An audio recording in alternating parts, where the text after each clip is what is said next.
The notification arrived at exactly 11:37 p.m. on a Thursday night. The number was unfamiliar, no name attached, just a video file sitting there waiting to be opened.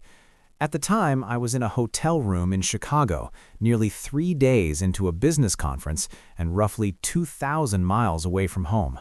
My wife Amanda had texted me that morning telling me she missed me. "Hurry back," she had written.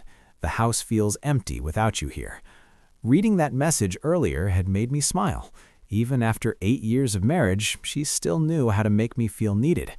I tapped the video attachment without thinking much about it. 5 seconds later, my entire life collapsed. The video showed our bedroom, our bed, the one Amanda and I had spent hours picking out together when we first bought the house, the same bed where we had fallen asleep beside each other thousands of nights. But the man in that bed wasn't me. It was Amanda with someone I had never seen before. The video was explicit and clearly intentional. Whoever recorded it made sure the camera captured everything from different angles. It wasn't accidental. It was meant to be watched, meant to be seen. At the very end of the video, the man turned his head and looked straight at the camera with a slow, confident smile. A moment later, another message arrived from the same unknown number. "She screams louder for me. Thought you should know." My phone slipped out of my hands and hit the carpet. I picked it back up with fingers that felt like they belonged to someone else and forced myself to watch the video again. I searched for anything that might prove it was fake, maybe some editing trick, maybe some kind of cruel prank, but there was no doubt about it. That was my wife. That was our bedroom. That was our house. And it had all happened while I was halfway across the country trusting her. I called Amanda immediately. The call rang once and then went straight to voicemail. She had declined it. I tried again. Same result. Voicemail again. A third time. Voicemail. A few seconds later, a text message appeared. "In the shower.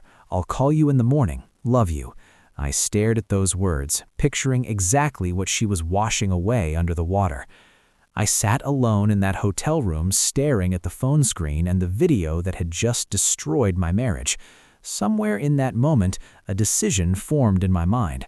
I wasn't going to confront her yet, not until I had everything I needed.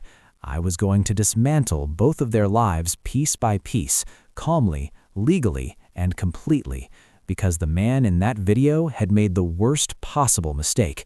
He had sent evidence of his actions directly to someone trained to use evidence for a living. I'm a lawyer, and I was about to show him exactly what that meant. If you want to know how I used that video not only to divorce my wife, but also to dismantle the life of the man she cheated with, hit subscribe. What happened after that wasn't just revenge, it was justice, and in its own way, it was almost beautiful. My name is James Mitchell. I'm 36 years old, and I work as a corporate attorney in Boston. My specialty is contract law and litigation, the kind of legal work that revolves around consequences and accountability. For 12 years, I've built a career learning how to construct airtight arguments, track down details other people miss, and use the law to make sure actions lead to consequences. I never imagined I would one day apply those same skills against my own wife, but that's exactly where my life had taken me. Amanda and I met 9 years earlier at a mutual friend's wedding. She was working as a pharmaceutical sales representative at the time. She was beautiful, confident, quick with a joke, and had an energy that filled any room she walked into. We connected almost immediately. We liked the same music, laughed at the same ridiculous things, and talked about the same future goals. A year later, we were married. Soon after that, we bought a house outside the city and started building what we believed would be a stable life together. For the first several years, everything felt right. We traveled whenever we could, hosted small dinner parties with friends, talked about the idea of kids someday. But around the 5th year of our marriage, something slowly began to shift. Amanda started staying late at work more often. Client dinners, company presentations, meetings that supposedly ran long into the evening. She would come home exhausted around 9 or 10 and collapse on the couch, barely speaking. At the same time, my own job was demanding longer hours as well. Big cases, important clients. I convinced myself we were just two busy professionals working hard to build a future. What I didn't realize was that Amanda had already begun building something else entirely. 6 months before that night in Chicago, I had begun noticing small changes. She bought new lingerie and brushed it off as wanting to feel confident again. She started wearing a new perfume she had never mentioned before. Her phone was always face down, always locked, always on silent. When I asked about it, she said it was because of confidential client information. I trusted her. She was my wife. Why wouldn't I? 3 months before the video arrived, I left for Chicago to attend a 3-day conference. It was an important event tied to a large client. At the airport, Amanda hugged me tightly before I boarded. "I'll miss you," she said. "Miss you too," I replied. "I'll call tonight." She smiled and kissed me goodbye like nothing in the world was wrong. The first night in Chicago, I called her around 9. She answered right away. "Hey, babe," she said cheerfully. "Just got home from yoga. About to make dinner." We talked casually for 20 minutes. She sounded relaxed and happy. Before hanging up, she told me she loved me. I said it back without hesitation. I went to sleep that night feeling content and already counting the days until I returned home. The second night, things were different. I called at 8 and got no answer. I tried again half an hour later, straight to voicemail. Finally, at 9:15, she texted me apologizing. "Sorry, I was in the shower. I'll call you in the morning. Everything's fine, just tired. Love you." I told myself it wasn't a big deal. Long work days happen. By the third night, the uneasy feeling had started creeping in. I called earlier that evening, around 7. No answer. 7:30. Voicemail. 8. Still nothing. At 8:45, she texted again, saying she was out with her coworker Monica for a girls' night. I told her to have fun, but something about it felt wrong.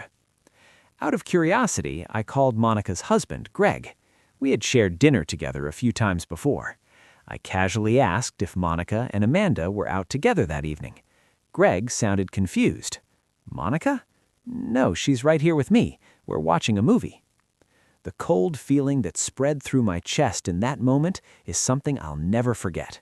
Amanda had lied, completely, about where she was and who she was with. The lawyer inside my head told me to stay calm and collect information before acting. So I waited, and later that same night, at 11:37 p.m., the notification appeared. Unknown number.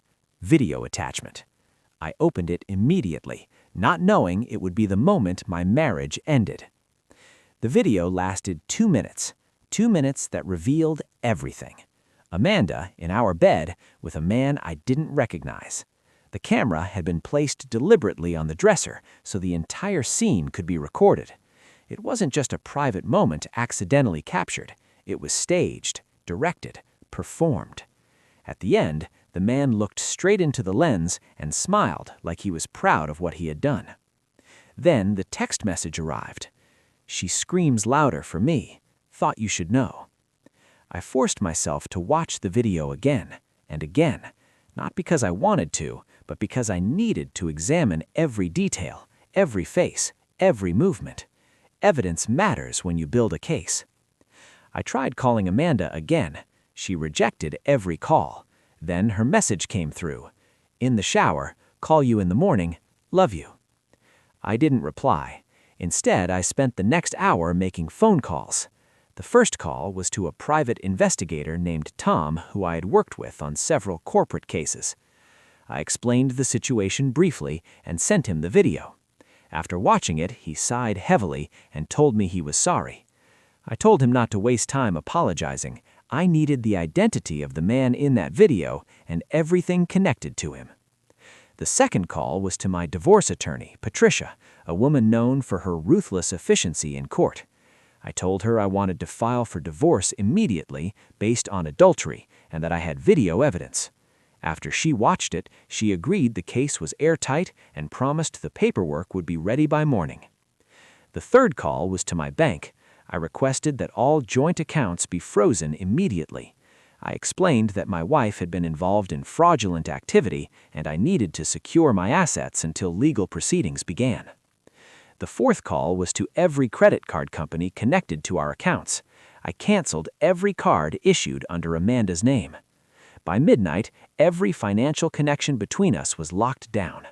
When Amanda woke up the next morning, she would have no access to money, no active credit cards, nothing, and she would have no idea why.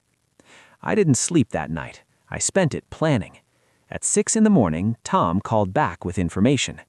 The man in the video was named Derek Sutherland, 34 years old, personal trainer, owner of a small gym in Cambridge, and he was married.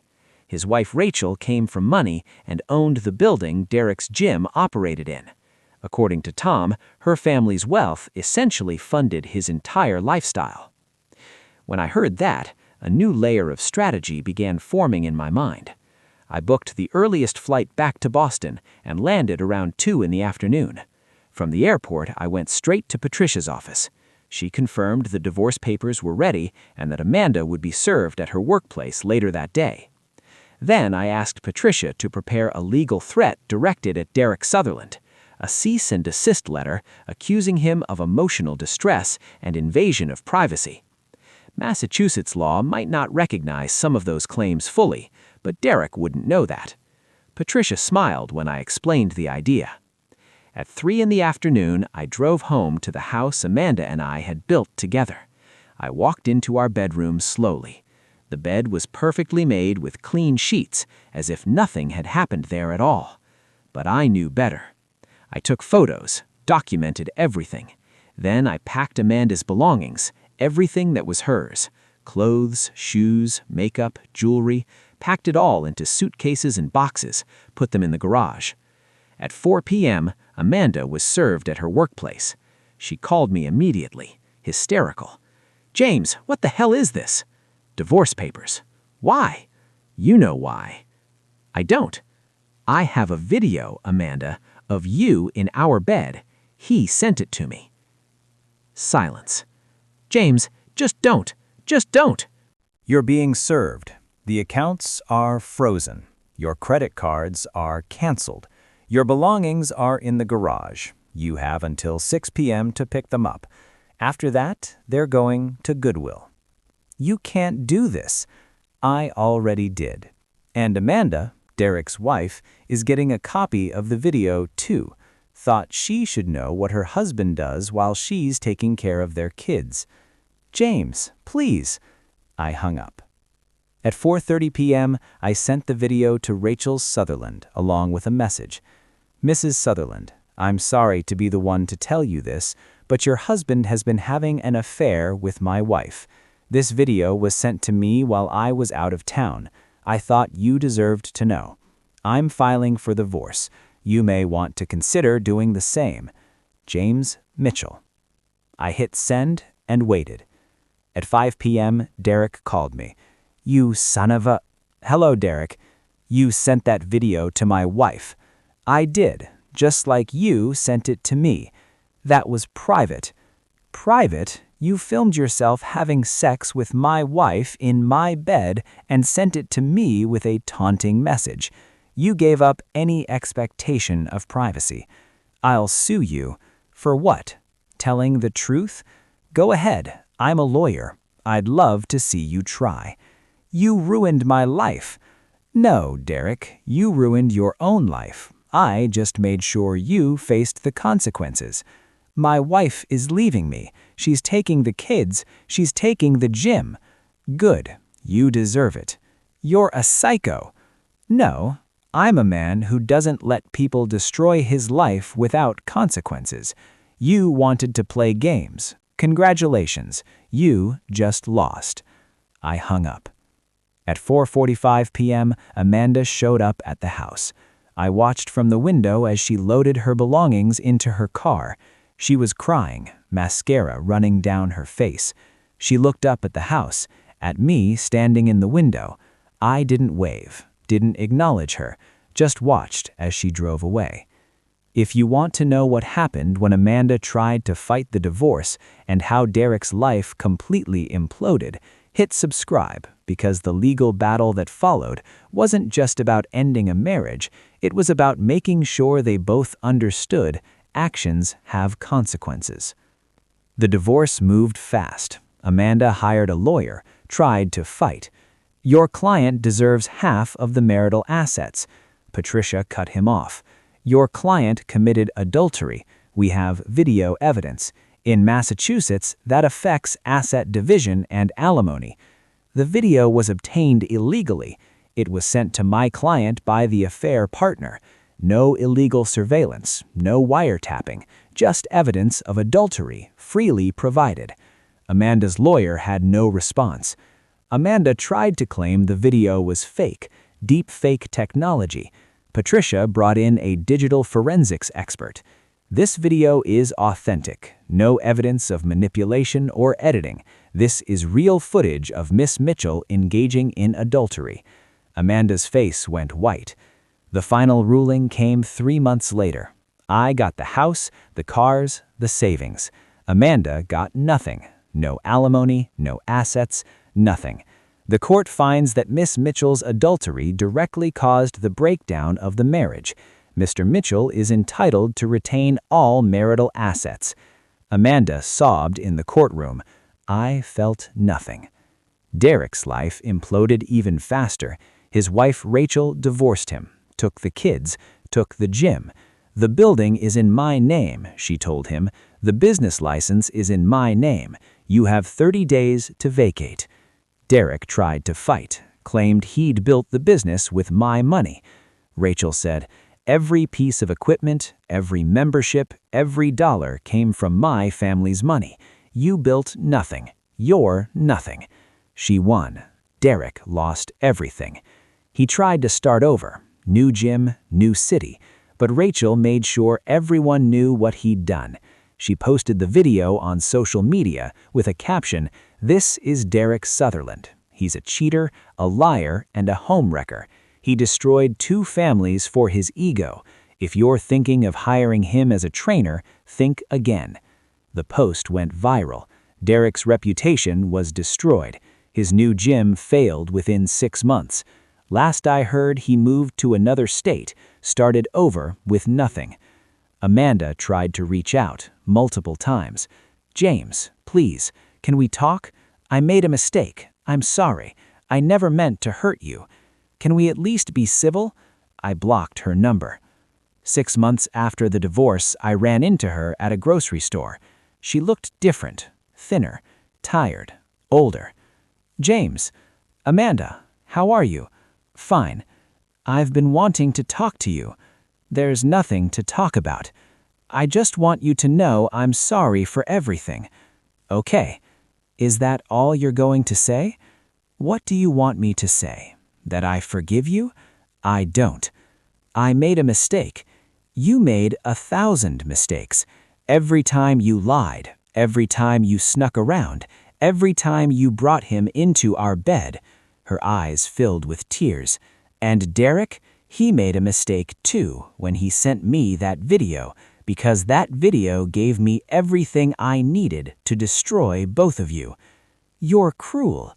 No, I'm just someone who believes in consequences. I walked away. A year after the divorce, I met someone new. Her name is Claire. She's a teacher, honest, kind, real. We met at a bookstore, both reaching for the same book on architecture. Great taste, she said. You too. We talked for hours. On our 3rd date, I told her about Amanda, about Derek, about the video. She listened, didn't judge. That must have been awful. It was, but it taught me something. What? That I deserve honesty, that I deserve loyalty, that I deserve someone who chooses me every day. I can do that, she said. Good. So can I. We've been together for 18 months now, living together for 6. No secrets, no lies, no hidden phones, just honesty, just trust, just love. It's everything my marriage to Amanda wasn't. People ask me sometimes if I regret how I handled things, if I was too harsh, too vindictive. The answer is no. Derek sent me that video to humiliate me, to taunt me, to break me. Instead, he gave me the weapon I needed to destroy both of them legally, completely, justifiably. Actions have consequences. Derek learned that when he lost his wife, his kids, his business, his reputation. Amanda learned that when she lost her husband, her home, her security, her future. And I learned that I'm stronger than I thought. The video that was meant to destroy me ended up saving me. It gave me clarity. It gave me evidence. It gave me freedom. And it taught me the most important lesson. Never underestimate a lawyer who's been wronged, because we know how to fight, and we know how to win. If this story hit home, comment "Consequences matter." If you've ever been betrayed, if you've ever fought back legally, if you've ever rebuilt your life from nothing, this one's for you. Hit subscribe for more stories about justice, strength, and real revenge. Because the best revenge isn't getting even. It's using the system to make sure people face the full consequences of their actions and then watching them lose everything they took for granted. 2 years later, Claire and I got married last month. Small ceremony, just family and close friends. At the reception, my best man gave a speech. I've known James for 20 years. I watched him go through hell with his first marriage, watched him get betrayed in the worst possible way. But I also watched him handle it with precision, with strategy, with the law. He didn't seek revenge. He sought justice, and he got it. So here's to James and Claire, to honesty, to loyalty, to second chances. Everyone raised their glasses, and I looked at Claire, at her honest eyes, at her real smile, and I knew I'd made the right choice. I never heard from Amanda again, never wanted to, but I heard through mutual friends she's struggling. Can't keep a job, can't keep a relationship. The affair destroyed her reputation, her career, her life. Some people never recover from their own choices. Derek reached out once about a year ago. "I'm sorry for what I did. I was an idiot. I lost everything." I didn't respond. His apology meant nothing. His consequences meant everything. Claire and I are expecting our first child, a boy due in 3 months. We're naming him after my father, William. A fresh start, a new chapter, a life built on truth. Sometimes, late at night, I think about that video, the one that was supposed to break me, the one that ended up freeing me, and I smile, because Derek thought he was winning, thought he was proving something. Instead, he handed me the evidence I needed to destroy both of them, and I used it perfectly, legally, completely. When someone tries to humiliate you, don't react emotionally. React strategically. Derek sent that video to break me. Instead, I used it to build an airtight case. Amanda thought she could have both lives. Instead, she lost everything. Comment "strategy over emotion" if this story resonated with you. Hit subscribe for more stories about justice, strength, and real revenge. Because the best revenge isn't getting even. It's using the system to make sure people face the full consequences of their actions and then building a better life without them. Every single time.